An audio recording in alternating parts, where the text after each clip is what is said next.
Shri Gurukul science academy YouTube channel में मैं रोशन दैया केमिस्ट्री पीजीटी आप सभी का अभिनंदन करता हूं। आज हम जो सेकंड चैप्टर है सॉल्यूशंस विलियन, उसमें हम पढ़ेंगे अणुसंख्यक गुणधर्म के आधार पर मोलर द्रव्यमान का निर्धारण। देखिए, अणुसंख्यक गुणधर्म यानी कि कोई भी जो विलयन है उसके जो विलय है उसके समस्त जो गुण होते हैं वो अणुसंख्यक यानी केवल अणुओं की संख्या पर निर्भर करते हैं, कोई प्रकृति पर निर्भर नहीं करते हैं। केवल हम अणुसंख्यक नाम से स्पष्ट है कि अणुओं की संख्या से रिलेटेड गुणधर्म पढ़ेंगे। तो देखिए, चार प्रकार के। सबसे पहले हम पढ़ेंगे विलायक का, वाष्प दाब का, आपेक्षिक अवनमन। जो सेकंड हम पढ़ेंगे दूसरा पॉइंट वो क्वथनांक का अवनमन, हिमांक का उन्नयन, विलय के क्वथनांक का उन्नयन,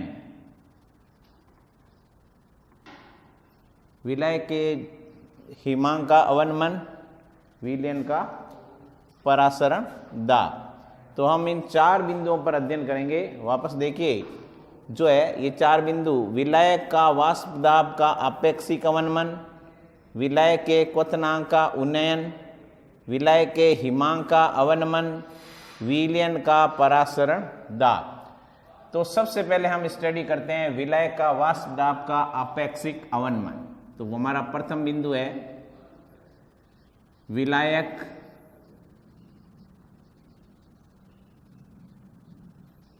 विलय का वाष्प दाब, विलय का वाष्प दाब का आपेक्षिक अवनमन, आपेक्षिक अवनमन, अवनमन। देखिए, हम विलय के वाष्प दाब का आपेक्षिक अवनमन करते हैं। हम राउल के नियम से हम जानते हैं कि P1 equal to P1 not x1। देखिए, P1 नॉट मैंने पहले भी आपको बताए थे कि जो P1 नॉट होता है वो कोई भी जो विलायक है, शुद्ध विलायक, उसका वाष्प दाब है और ये विलयन का वाष्प दाब है। तो यहाँ P1 क्या है? P1 जो है विलयन का वाष्प दाब है, विलयन का वाष्प दाब, विलयन का वाष्प दाब, वाष्प दाब। और P1 नॉट क्या है? विलय का वाष्प दाब, विलायक, विलायक का वाष्प दाब, विलायक का वाष्प दाब, वाष्प दाब। और यहाँ x1 है वह विलायक का मोल अंश, विलायक का मोल अंश, मोल अंश। अब देखिए, यहाँ पर सीधा सीधा स्पष्ट है कि मैंने पहले भी बताया था, जो विलायक होता है, शुद्ध विलायक होता है, उसका वाष्प दाब हमेशा जो विलयन होता है उससे अधिक होता है। तो देखिए, जो आपका P1 नॉट यानी कि जो विलय का वाष्प दाब है वो ग्रेटर देन होता है, यानी अधिक होता है किससे? विलयन के वाष्प दाब से। तो ये अधिक है, ये कम है, तो हम इन दोनों का यहाँ डिफरेंट कर देते। तो P1 इक्वल टू सीधा सीधा है P1 नॉट माइनस P1। देखिए क्या क्या, ध्यान से देख लीजिए एक मिनट, कि जो हमारे पास में P1 नॉट है उसमें से हमने P1 माइनस कर दिया, क्योंकि जो P1 नॉट क्या है, जो शुद्ध विलायक है उसका वाष्प दाब है वो हमेशा ज़्यादा होता है, और ये जो अपना विलयन है उसका वाष्प दाब कम होता है। तो हम दोनों जो इसका डिफरेंट निकाल दिया, इसका अंतर कर दिया। अब देखिए, यहाँ डिफरेंट निकालने के लिए हम लिखेंगे डेल्टा P। स्पष्ट है कि देखिए यहाँ P1 की वैल्यू क्या है? P1 की वैल्यू है P1 नॉट x1। तो देखिए delta P equal to P1 nought. अब देखिए माइनस, ये देखिए ये P1 की वैल्यू रख रहा हूं मैं, ध्यान से समझना इसको। ये देखिए P1 की जो वैल्यू है P1 नॉट x1, तो मैं यहाँ इसकी वैल्यू रख देता हूं P1 नॉट x1। अब देखिए डेल्टा P इक्वल टू, स्पष्ट है, इसमें ध्यान से देखिए कॉमन कौन आ रहा है, इसमें कॉमन आ रहा है हमारे ये P1 इसमें कॉमन आ गया, तो पीछे क्या बचा 1 माइनस x1। हमने जो विलियन का पार्ट थर्ड है उसमें मैंने पहले भी बताया था 1 माइनस x1 क्या होता है x2 होता है, तो इसकी जगह हम x2 रख सकते हैं। तो delta P equal to P1 nought x2, यहाँ हम x2 रख देंगे। अब देखिए ये P1 नॉट मैं यहाँ डिवाइड में लेके आ रहा हूँ, तो ये हो गया delta P upon P1 nought equal to x2। और देखिए डेल्टा P की वैल्यू क्या है, डेल्टा P जो है उसकी वैल्यू है P1 नॉट माइनस P1। तो मैं डेल्टा P की जगह रख सकता हूँ P1 nought minus P1 upon P1 nought. अब देखिए x2 क्या होता है, यहाँ देखिए x2 की जो वैल्यू होती है x2 इक्वल टू होता है n2 upon n1 plus n2। तो मैं x की वैल्यू यहाँ रख देता हूँ, तो मेरे पास में आ जाएगा P1 nought minus P1 upon P1 nought equal to n2 upon n1 plus n2, ये इसकी वैल्यू आ गई। अब देखिए इसमें जो n2 है, n2 अपन हम जो है उसको नगण्य मान लेते हैं। जैसे मान लीजिए कोई भी तनु जो विलयन है उसमें कोई विलय मिला गया वो बहुत ही कम मात्रा में, तो तनु सॉल्यूशन है, तो हम n2 को n1 की तुलना में बहुत ही कम मान लेते हैं, नगण्य मान लेते हैं। तो इसके स्थान पर हम फिर ये लिख सकते हैं जो है जो अपने ये लिखेंगे P1 nought minus P1 upon P1 nought equal to n2 upon n1। अब देखिए जो n2 है उसकी वैल्यू क्या होती है, n2 की वैल्यू होती है n इक्वल टू ये द्रव्यमान अपॉन मोलर द्रव्यमान।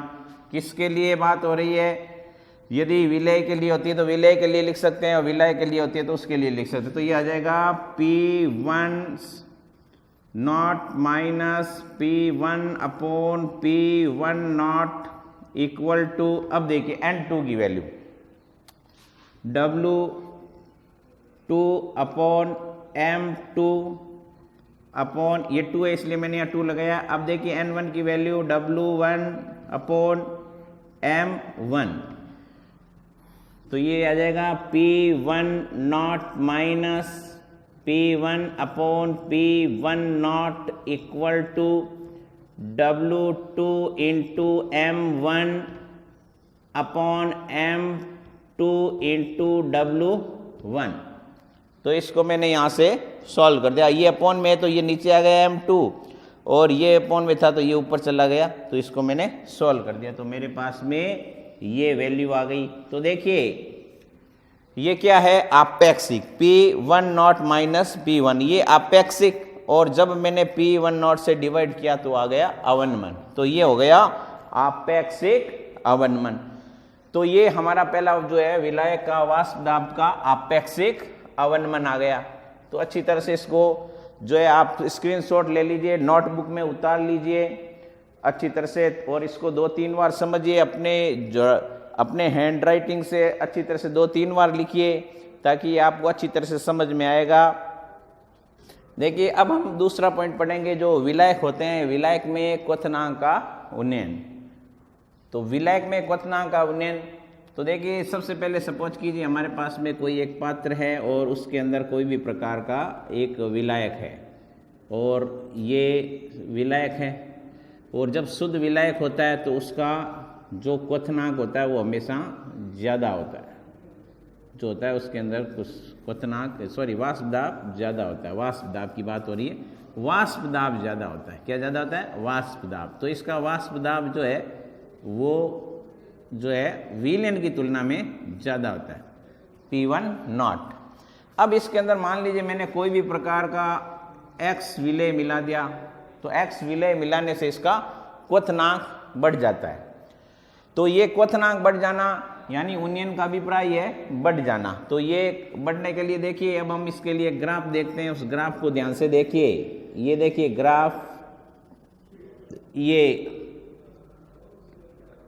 सबसे पहले ये यहाँ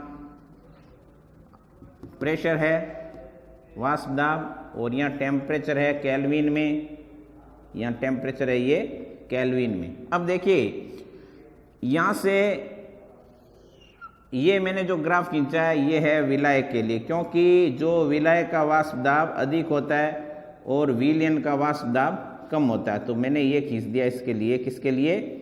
ये खींचा मैंने जो है विलयन के लिए। अब देखिए जो क्वथनांक किसे कहते हैं, क्वथनांक का उन्नयन का अभिप्राय क्या है? उसका अभिप्राय ये है कि जब वाष्प दाब बढ़ते बढ़ते जब 1 एटमॉस्फेयर तक आ जाए, यानी कि पी वेपर, वेपर यानी वाष्प, पी वेपर 1 एटमॉस्फेयर के बराबर हो जाए, यानी कि वाष्प दाब बढ़ते बढ़ते वायुमंडलीय दाब के बराबर हो जाए, तो उसको हम कहते हैं क्वथनांक का उन्नयन। तो यहां से देखिए P vapour equal to 1 atmosphere, तो मैं इसको यहां बता देता हूं 1 एटमॉस्फेयर। वापस देखिए ग्राफ को, यहाँ वाष्प दाब है, यहाँ तापमान है, यहाँ विलायक है और ये विलयन है, क्योंकि जो विलायक का वाष्प दाब होता है वो सदैव अधिक होता है।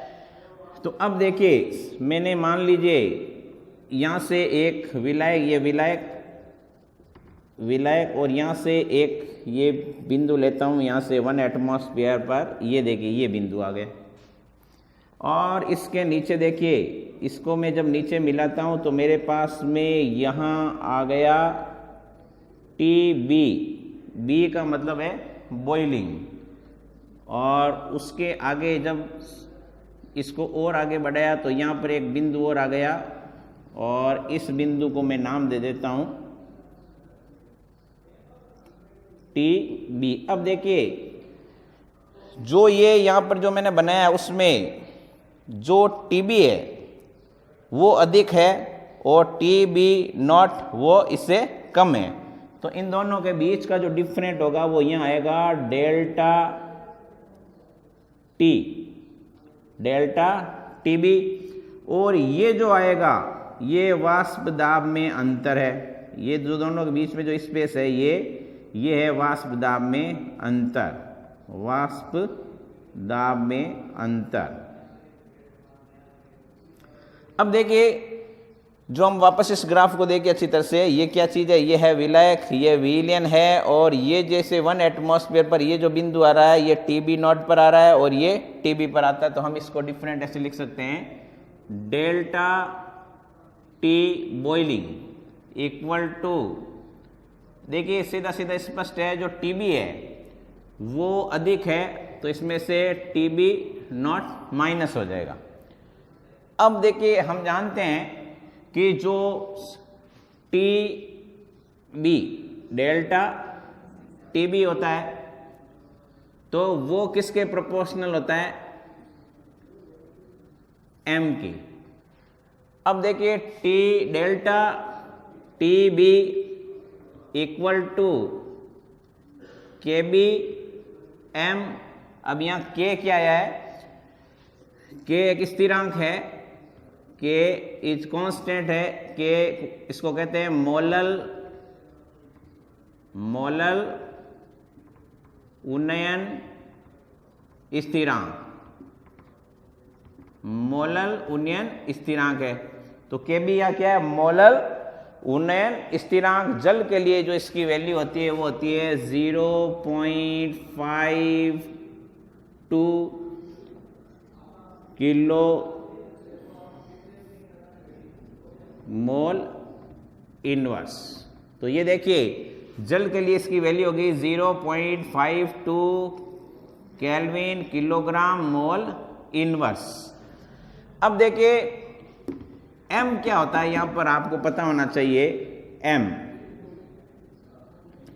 सीधा सीधा है भाई, हम M की जो है M की वैल्यू क्या होती है? M की वैल्यू होती है, देखिए WB upon WA MB into 1000। ये हमने पहले पढ़ा जो M की value WB into 1000 MB into WA। अब इसकी वैल्यू मैं यहाँ रख देता हूँ, तो मेरे पास में आ जाएगा delta TB equal to KB और इसकी वैल्यू मैंने यहाँ रख दी, तो ये हो गया WB into 1000 upon MB into WA।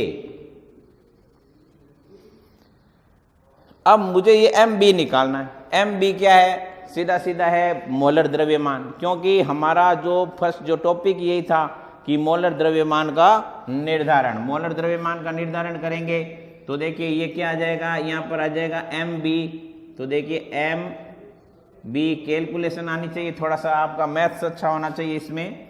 तो MB ऊपर आ जाएगा ये KB into WB into 1000 upon delta TB into WA। ये देखिए ये मेरे पास में मोलर द्रव्यमान आ गया। तो ये देखिए ये किसके लिए था? क्वथनांक का उन्नयन। तो क्वथनांक का उन्नयन के लिए वापस देखिए क्या हुआ कि सबसे पहले तो आपको ये पता होना चाहिए, इस ग्राफ के अकॉर्डिंग मैंने जो लिखा है कि जो TB जो होता है वो माइनस TB नॉट, इनका जो डिफरेंट जो है वो क्या होता है? Delta TB। और डेल्टा TB किसके प्रोपोर्शनल होता है? M के। और जैसे यहाँ प्रोपोर्शनल का चिन्ह हटा तो क्या आ गया? यहाँ पर कांस्टेंट आ गया, और इसको कहते हैं मोलल उन्नयन स्थिरांक। जल के लिए ये होता है 0.52 K kilogram mole inverse, mole inverse. अब देखिए M की वैल्यू क्या होती है? WB into 1000 upon MB into WA। और जैसे ही मैंने इसके अंदर वैल्यू पुटअप की, किसकी वैल्यू पुटअप की? M की, क्योंकि देखो ये डेल्टा TB और ये KB, और इसकी वैल्यू मैंने यहाँ पुटिंग कर दी। पुटिंग करके मुझे क्या निकालना था? मुझे तो मोलर द्रव्यमान निकालना था। तो ये MB यहाँ आ गया और TB नीचे आ गया। और बाकी इसको हम यदि कोई न्यूमेरिकल वैल्यू दी रहती है तो हम इसको सॉल्व भी कर सकते हैं, क्योंकि देखिए जो WA है वो क्या होता है? इसमें विलय का द्रव्यमान। WB क्या है? विलय का द्रव्यमान। और यहाँ TB इसकी ऐसा यूनिट क्या होती है? इसकी यूनिट डिग्री सेल्सियस और केल्विन। इसके अंदर ये सबसे अच्छी बात है कि आप डिग्री केल्विन भी रख सकते हो और सेल्सियस भी रख सकते हो, कोई फर्क नहीं पड़ेगा। और जो इसके अंदर जो KB की वैल्यू होती है वो मैंने लिख दी यहाँ पर, ऐसा यूनिट होती है K किलोग्राम मोल इनवर्स। उसके अलावा देखिए जो ये यहाँ पर दिया मोलर द्रव्यमान, इसकी इकाई होती है ग्राम मोल इनवर्स। तो ये हमारा हो गया क्वथनांक का उन्नयन। अब जो हमारा तीसरा टॉपिक लेंगे हिमांक का अवनमन। बंद करो एक बार। अब हम ले रहे हैं हिमांक का अवनमन। हिमांक का अवनमन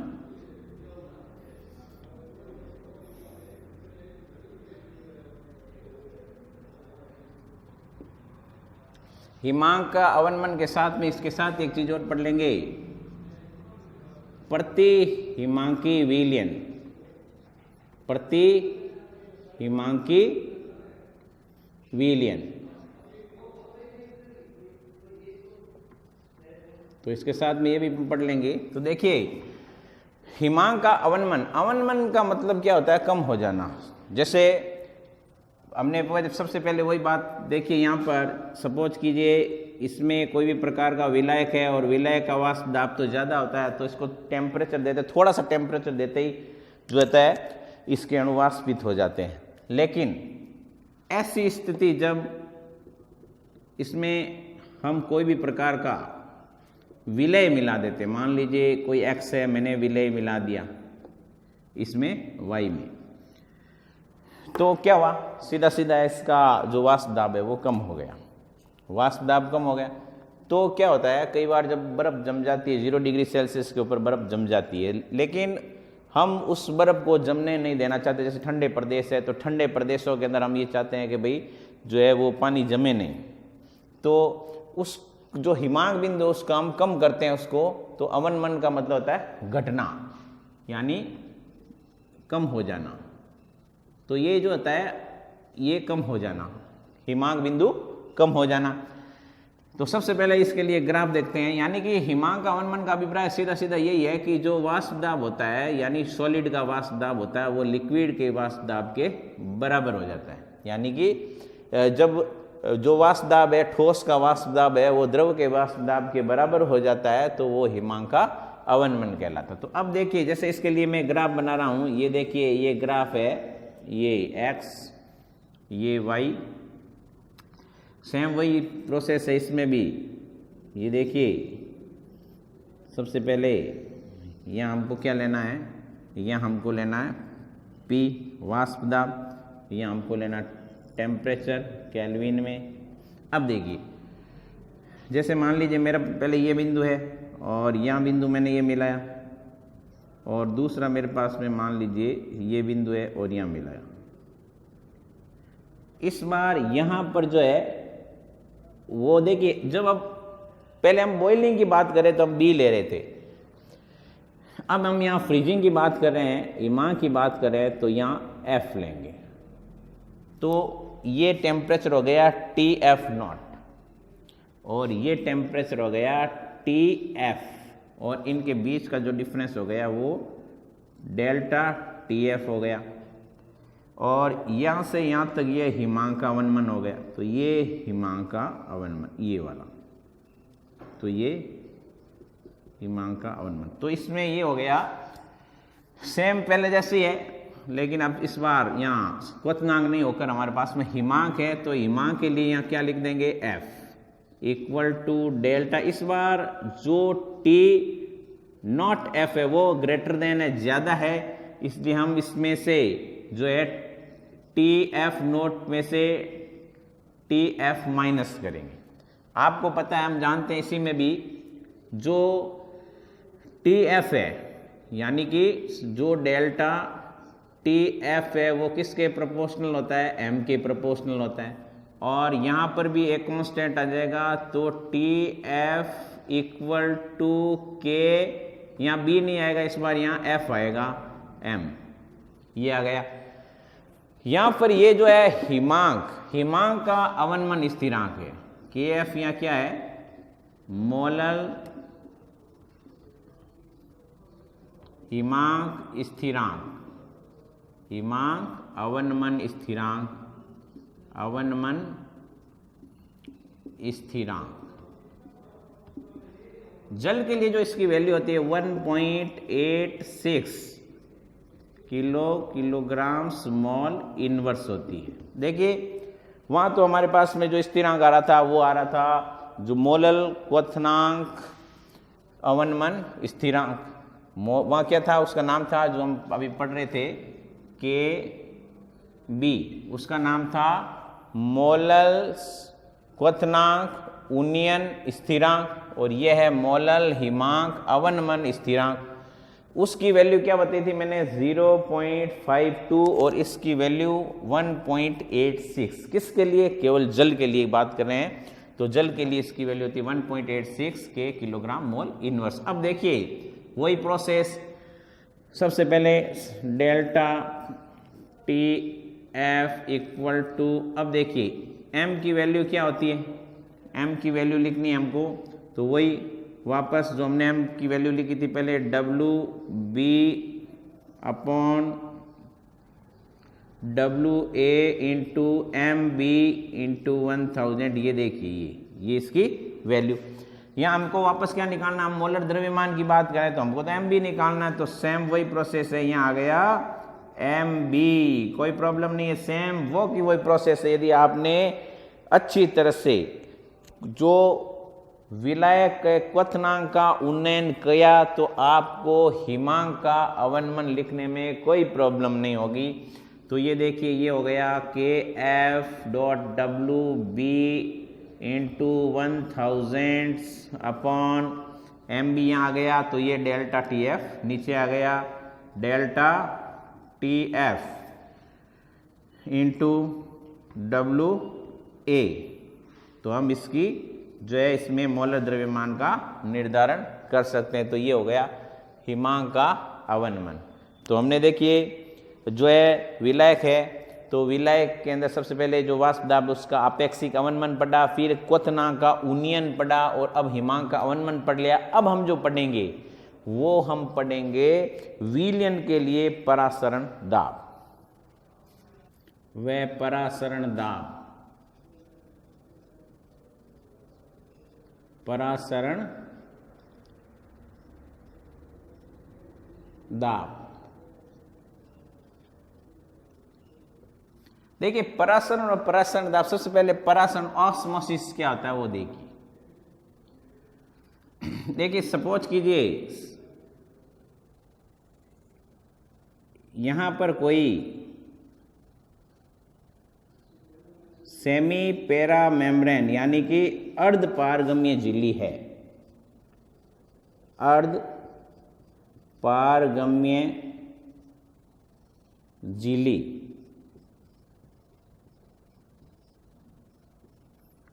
और यहां कोई भी प्रकार का विलयन है और ये विलायक है। अब मान लीजिए जो विलयन है उसमें जो विलयन के जो पार्टिकल्स है वो विलायक की ओर जिस पारगम्य झिल्ली के द्वारा वो चले जाते हैं। नाम से स्पष्ट है अर्ध पारगम्य यानी आधे अणु।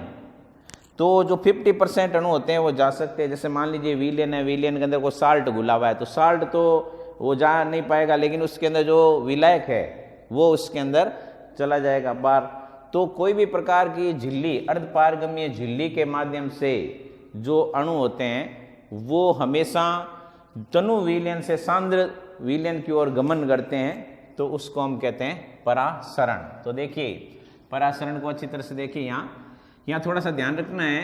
तनु विलयन से, तनु विलयन से सांद्र विलयन की ओर,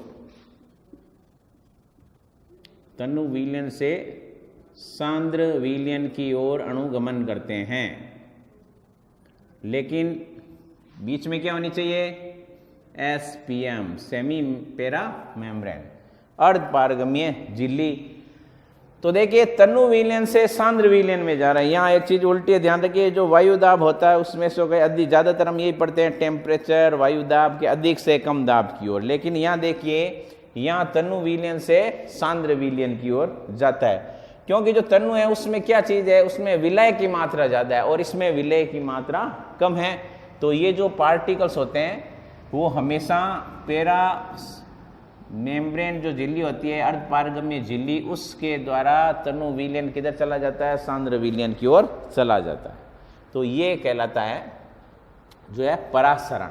अब देखिए परासरण के वैसे तो बहुत सारे अनुप्रयोग है। सबसे पहले एक अनुप्रयोग देखिए, जैसे हम अचार है, पिकल्स, अचार, उस अचार के अंदर हम क्या करते हैं कि जो हम मार्केट से अचार लाते हैं या हम घर पे अचार बनाते हैं, उसके अंदर क्या होता है कि ऑयल, अंदर जो तेल डालते हैं और तेल के साथ में क्या डालते हैं? नमक डालते हैं। तो हम उसके अंदर जो है वो अचार के अंदर तेल व नमक डालते हैं।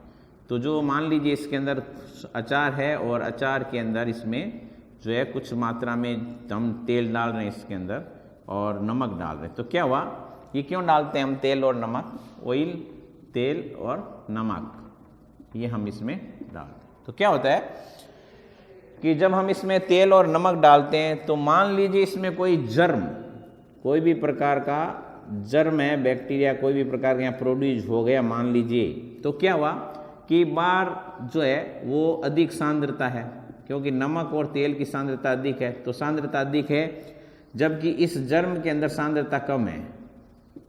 इसमें ध्यान से समझिए कि जो जर्म है इसमें इसकी जो है वो सांद्रता कम है, तनु है, और ये सांद्रता अधिक है। तो क्या होगा कि इसकी बॉडी से, किसकी बॉडी से? जर्म की बॉडी से।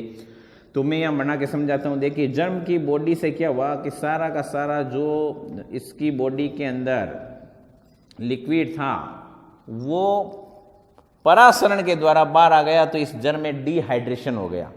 डिहाइड्रेशन होने के कारण से इसमें जर्म ग्रोथ नहीं करेगा, क्योंकि वो वहीं डेड हो जाएगा। तो इसलिए हम जो है अचार के अंदर ऑयल डालते हैं और साल्ट डालते हैं, जिससे उसकी जो सांद्रता होती है वो अधिक हो जाती है। बाहर का सॉल्यूशन सांद्र अधिक था तो इसके कारण से जर्म खत्म हो गया। अब देखिए इसके अलावा देखिए जो हम परासरण दाब है वो उसके बारे में समझेंगे, लेकिन एक चीज और देखिए, 3 तरह का विलयन बता दूं। देखिए समपरासरणी, समपरासरणी,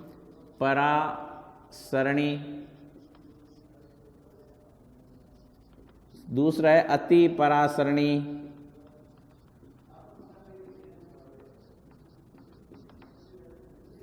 तीसरा है अल्प परासरणी,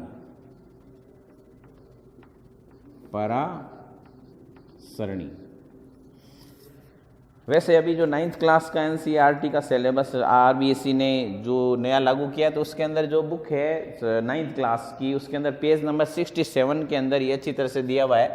तो देखिए समपरासरणी क्या होती है उसको ध्यान से समझिए। जैसे मान लीजिए ये मेरे पास में कोई प्रकार का पात्र है और इसके अंदर मैंने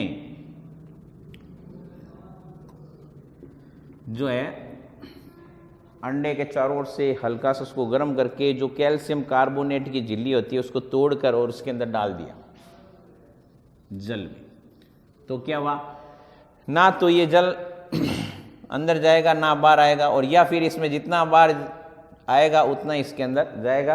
तो ये जो है ये फूलेगा नहीं, हैज इट इज जैसे का जैसे रहेगा। तो इस प्रकार का विलयन होता है वो कहलाता है समपरासरणी। मतलब क्या हुआ, मीन्स ये हुआ कि मान लीजिए कोई सेल है, कोई कोशिका है, वो कोई ऐसे विलयन में रख दे कि जो कोशिका का जो द्रव है और इस बीकर में या पात्र के अंदर जो द्रव है उन दोनों का यदि वो परासरण दाब समान है तो ये ना तो ये कोशिका सिकुड़ेगी और ना ये फैलेगी। तो इस प्रकार का जो होता है वो कहलाता है समपरासरणी। अगला देखिए अति परासरणी।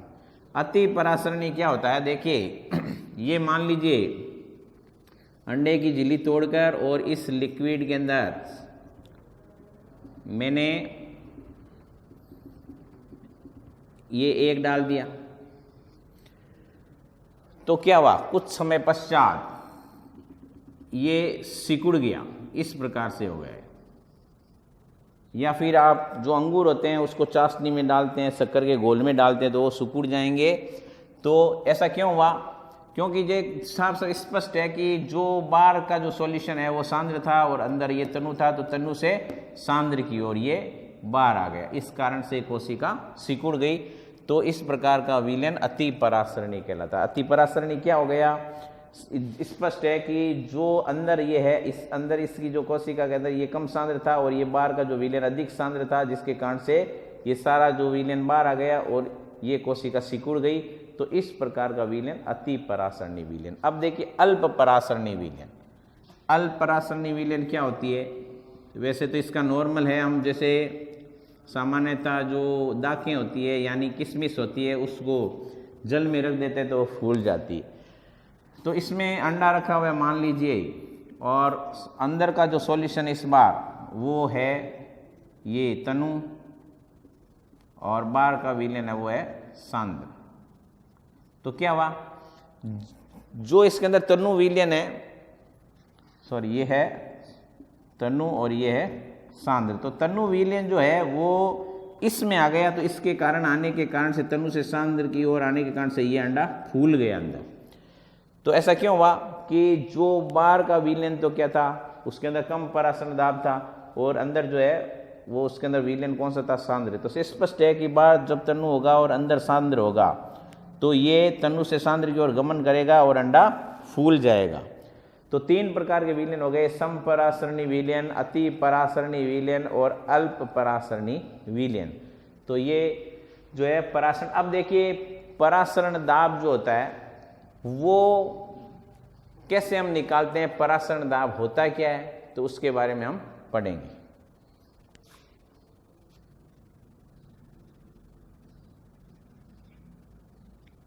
उसको समझने से पहले मैं परासरण और विसरण में अंतर बता देता हूं। देखिए विसरण डिफ्यूजन, परासरण ऑस्मोसिस। परासरण में तो क्या होता है कि जो विलायक होता है वही उसमें मोशन करता है, गमन करता है, गति करता है, जबकि विसरण होता है उसमें विलय और विलायक दोनों ही मोशन करते हैं। जैसे दूध और पानी को हम मिला देते हैं।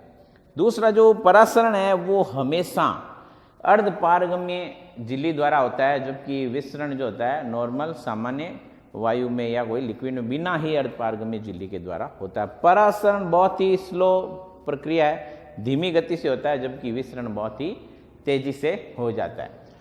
अब देखिए परासरण दाब किसको कहते हैं। मान लीजिए कोई भी किसी वस्तु में परासरण लग रहा है और उस परासरण को रोकने के लिए जो दाब लगाया जाता है उसको हम क्या बोलेंगे, परासरणी दाब या परासरण दाब।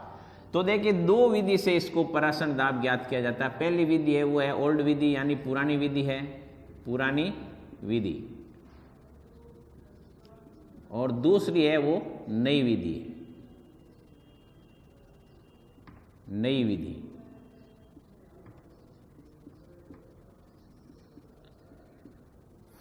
तो सबसे पहले जो परासरण दाब की जो पुरानी विधि है वो क्या है उसको ध्यान से समझिए। जैसे मान लीजिए मैंने ये एक ग्लास की कांच की ट्यूब ली हुई और इस ट्यूब के नीचे मैंने उल्टी फनल लगा दी,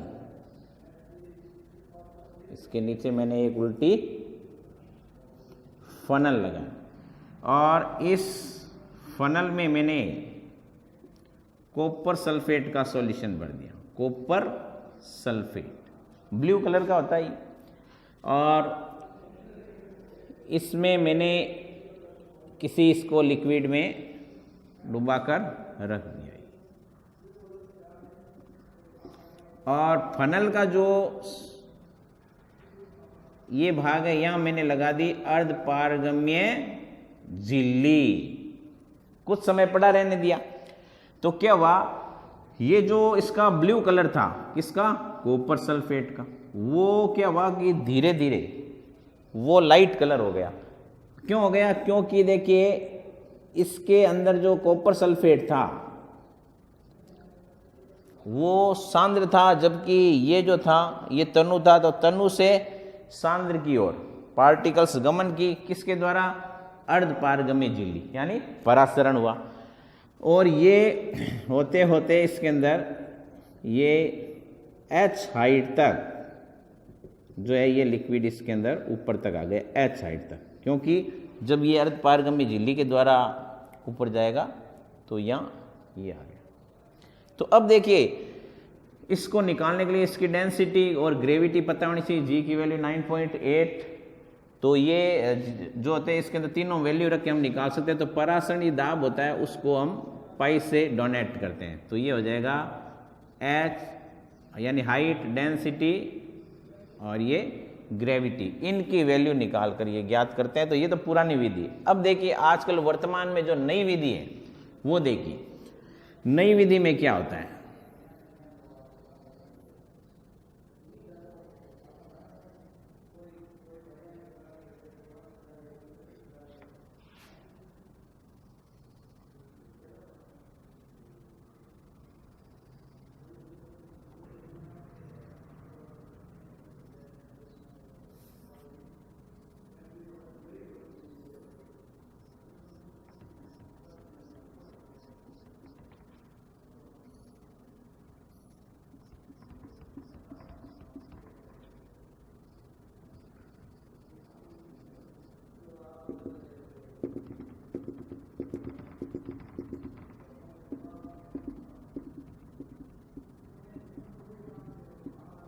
ये देखिए इसमें क्या होता है कि मान लीजिए कोई भी प्रकार का तनु विलयन है और इधर सांद्र विलयन है। तो इधर मान लीजिए हम मान लेते हैं कोई भी प्रकार का तनु विलयन है और इधर हम मान लेते हैं सांद्र विलयन। तो आपको स्पष्ट है कि परासरण के अंदर क्या होता है, अर्ध पारगम्य झिल्ली, और ये जो बीच में है ये है अर्ध पारगम्य झिल्ली SPM।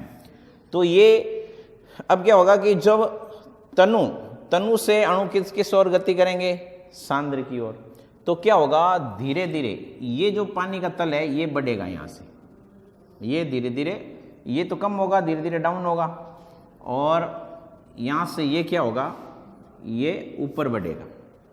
तो ये डाउन ये ऊपर, तो क्या होगा कि यहाँ परासरण दाब बढ़ेगा। तो धीरे धीरे यहाँ पर मैंने क्या किया कि कोई भी प्रकार का एक्सटर्नल यानी बाहरी दाब लगाया, तो बाहरी दाब लगाने से क्या हुआ कि इसको हमने ऊपर आने ही नहीं दिया, इसके ऊपर बाहरी दाब लगाने से इस जो है हमने इस परासरण दाब को रोक लिया। तो परासरण दाब क्या हो गया, तो परासरण दाब वो हो गया कि जिसको हमने एक्सटर्नल फोर्स यानी बाहरी दाब लगाकर हमने रोक लिया, तो परासरण दाब बाहरी फोर्स के बराबर हो गया। तो ये हमने इतना परासरण दाब लगाया कि ये किसी भी प्रकार से ये इसमें परासरण ना हो सके, क्योंकि जैसे जैसे तनु से इसमें आया तो वापस हमने इधर इसमें फोर्स लगाया तो वापस ये अणु इधर चले गए, तो ये एक्सटर्नल फोर्स के बराबर हो गया। तो हम इसको डोनेट करते हैं परासरण दाब को जो है पाई से, क्योंकि देखिए ये एक इजी तरीका है, ये आधुनिक तरीका है, नई विधि है, क्योंकि इसके द्वारा हम इजीली जो है जो लगाया गया बाहरी जो बल लगाया जाता है उसकी वैल्यू हम इजीली निकाल सकते हैं। तो ये हो गए परासरण दाब ज्ञात करने की दो विधियां। अब देखिए परासरण दाब का अनुप्रयोग कहाँ किया जाता है वो देखिए, वो हम पढ़ेंगे। द्वारा जल शोधन, द्वारा जल शोधन, जो प्रति परासरण द्वारा जल शोधन पढ़ेंगे। देखिए प्रति यानी रिवर्सिबल आर, परासरण यानी ऑस्मोसिस। तो हमारे घर में आरओ होता है जिसके द्वारा पानी फिल्टर होता है, तो वो आरओ, तो वो इसी सिद्धांत पे काम करता है, प्रति परासरणी द्वारा जल शोधन। तो देखिए सपोज कीजिए, जैसे मान लीजिए आपका घर में आरओ है,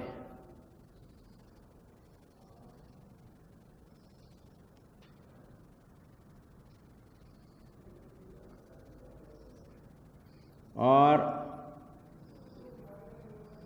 इस आरओ के बीच में ये एसपीएम अर्धपारगम्य झिल्ली लगी हुई है, ये इसमें अर्धपारगम्य झिल्ली लगी है बीच में। अब यहां से जो है शुद्ध पानी हमारे पास में आता है,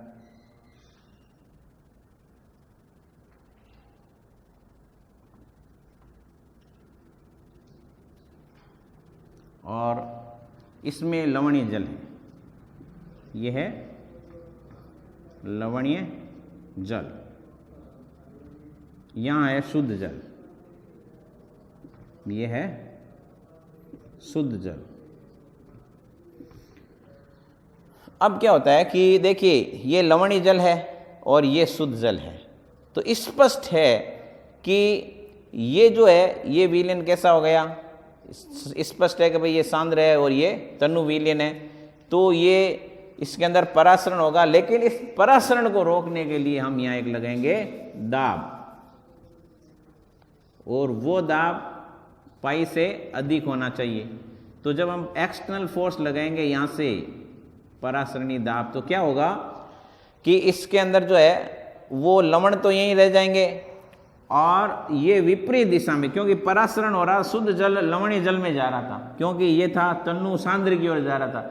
लेकिन हमने परासरणी दाब जो है उसके अंदर उसको रोकने के लिए जो आंतरिक दाब लगाया, आंतरिक दाब के कारण से क्या हुआ कि जल यानी जो विलायक है वो इस ओर गमन हुआ, तो यहाँ पर शुद्ध जल एकत्रित होगा और लवण यहीं रुक जाएंगे। तो हमारा जो आरओ होता है वो प्रति परासरण सिद्धांत पे काम करता है। तो अब हम जो पढ़ेंगे इसके अंदर वांट हाफ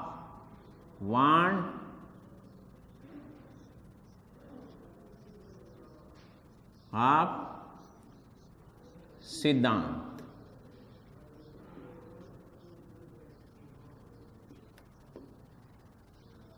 देखिए वांट हाफ जो थे एक साइंटिस्ट थे जिन्होंने जो बॉयल के जो नियम थे उसके आधार पर इन्होंने भी ये बताया। बॉयल का नियम क्या था, जैसे P ये होता है 1/V, यानी प्रेशर दबाने से आयतन कम होता है। तो वांट हाफ ने भी जो बॉयल वांट हाफ नियम, देखिए इसके दो पढ़ेंगे, एक तो पहला पढ़ते हैं हम Boyle Van't Hoff. Boyle Van't Hoff, Boyle Van't Hoff क्या कहता है कि देखिए जो पाई का मतलब परासरणी दाब वो होता है जो सांद्रता होती है उसके प्रोपोर्शनल यानी उसके समानुपाती होता है, और सांद्रता होती है वो हमेशा आयतन के व्युत्क्रमानुपाती होती है। तो आप केवल यहाँ तक याद रखिए ये, लेकिन ये कौन सी स्थिति में? स्थिर ताप पर, स्थिर ताप पर ये होता है। अब देखिए गे लुसाक वांट हाफ, गे लुसाक वांट हाफ, ये क्या कहता है? ये रूल कहता है कि जो पाई होती है वो तापमान के समानुपाती होता है, लेकिन कब? जब सांद्रता स्थिर हो।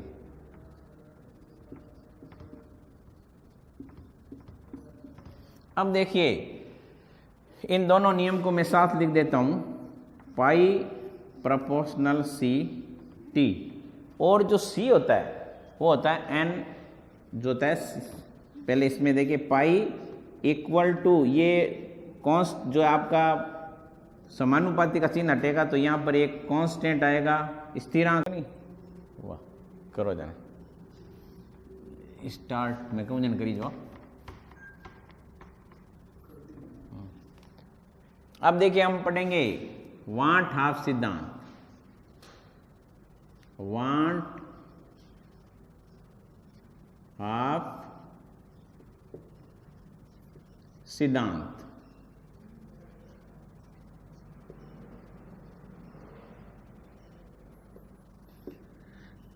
इसको दो रूप में पढ़ते हैं। देखिए सबसे पहले boil Van't half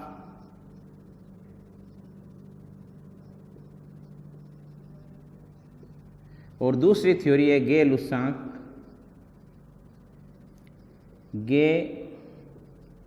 लुसाक, want half.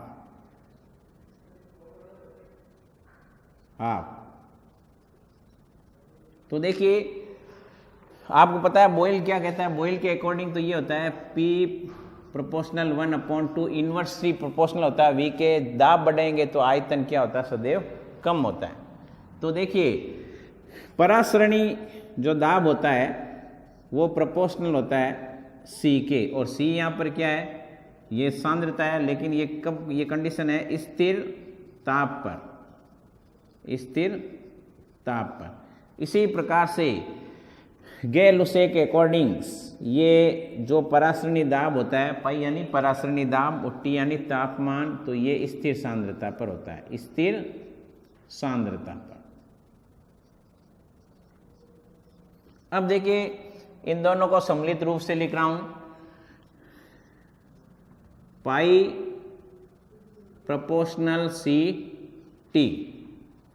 अब pi equal to R C T. R यहाँ क्या है? आर इज कांस्टेंट, आर एक स्थिरांक है, और इसकी जो वैल्यू होती है वो होती है 0.0821 litre ATM mole inverse kelvin inverse, ये इसकी वैल्यू होती है। अब देखिए C क्या होता है? तो देखिए पाई इक्वल टू आर। अब देखिए सीधा सीधा है R और C जो है, C की वैल्यू पहले लिख देते हैं। C होता है N/V, यहाँ लिख देता हूँ, चूंकि C जो होता है वो क्या होता है? N/V। तो ये हो गया आपका RT, इसको मल्टीप्लाई किया तो ये आ गया पाई V इक्वल टू NRT, और N हमने बार बार अच्छी तरह से पढ़ लिया, क्या होता है? WB/MB। तो ये हो गया पाई V इक्वल टू WB/MB, और हमें क्या निकालना है? हमको तो ये निकालना है मोलर द्रव्यमान। तो इसको यहाँ रख देते हैं, इसको यहाँ रख देते हैं, तो ये हो गया MB इक्वल टू WBRT/, ये आ गया पाई V। तो ये मोलर द्रव्यमान इससे निकाल सकते हैं। तो ये वांट हाफ सिद्धांत हो गया। अब हम जो पढ़ेंगे वो पढ़ेंगे, कई बार जैसे वैद्युत अपघट्य होते हैं उनके लिए जब हम मोलर द्रव्यमान निकालते हैं तो उनमें कुछ त्रुटि आ जाती है। तो ऐसी कंडीशन में हम क्या करेंगे?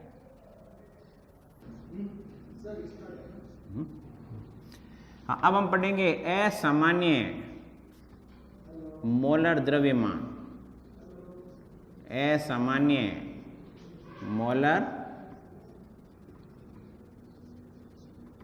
द्रव्यमान।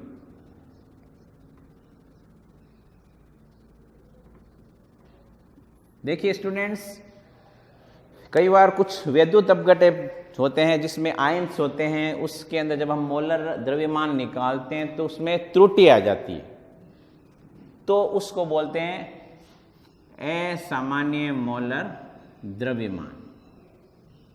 क्यों होता है ऐसा? उदाहरण समझते हैं, इस कारण समझते हैं। देखिए सबसे पहले नंबर 1 सहगुणन।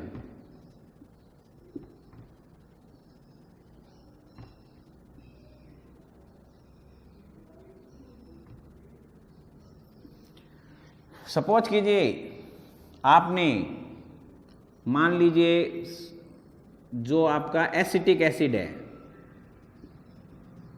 एसिटिक एसिड, उसमें आपने बेंजीन मिलाई,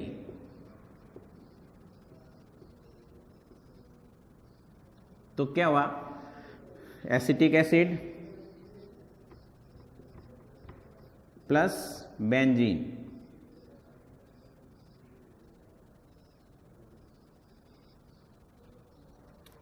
तो ऐसी स्थिति में क्या होगा कि हमारे पास में जो ये H3C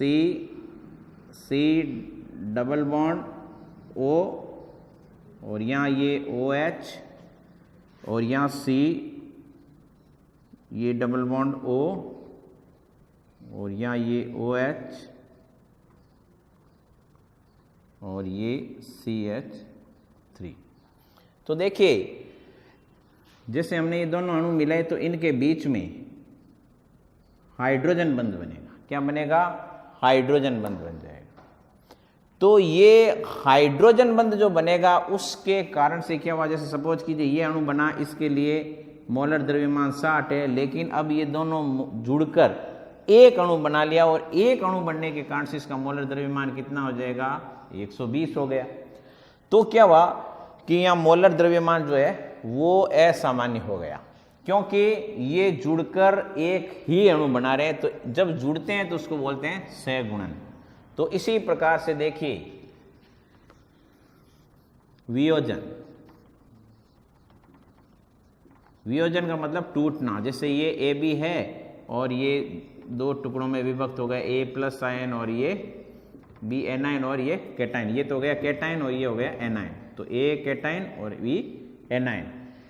एग्जाम्पल देखते हैं, जैसे पोटेशियम क्लोराइड है वो K प्लस Cl माइनस। तो यहाँ 2 हो गए, इस बार टूट गए। तो जब टूट जाते हैं 2 हो गए तो मोलर द्रव्यमान अधिक आएगा, और यहाँ मोलर द्रव्यमान जो होगा वो जुड़ गया तो उसके कारण से वो कम आएगा, क्योंकि वहाँ 120 हो गया। तो जब यहाँ 120 होगा तो मोलर द्रव्यमान ये ज़्यादा नहीं आके कम आएगा, और यहाँ जो है ये टूट गए तो ज़्यादा आना चाहिए, लेकिन यहाँ मोलर द्रव्यमान कम आता है। तो सहगुणन और वियोजन आपको अच्छी तरह से समझ में आना चाहिए, ऐसा क्यों होता है। तो अब इस त्रुटि को सुधारने के लिए क्या करें? तो वहाँ वांट हाफ गुणांक काम लेते हैं, वांट हाफ गुणांक। तो वो हम इसके अंदर सुधार करेंगे वांट हाफ गुणांक से।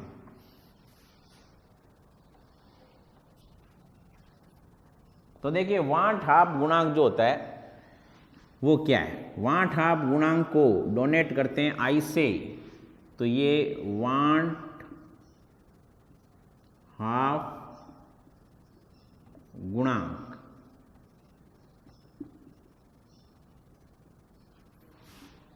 तो जो सामान्य मोलर द्रव्यमान है, सामान्य मोलर द्रव्यमान, उसमें यदि मैं असामान्य मोलर द्रव्यमान का भाग दे दूं, असामान्य मोलर द्रव्यमान,